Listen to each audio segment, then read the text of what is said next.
होइन विश्वास पनि कसो गर्ने हो होइन बालेनजी पहिला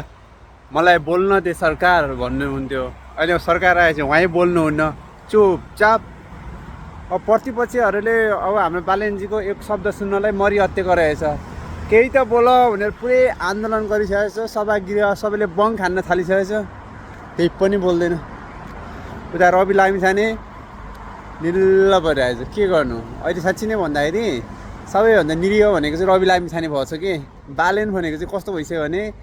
यो घाँटीमा अड्केको हड्डी जस्तो भइसक्यो कि न निल्नु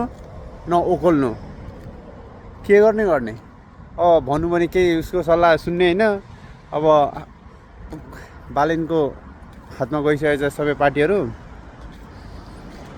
गाह्रो छ बिचरा रवि लामिछानेलाई पनि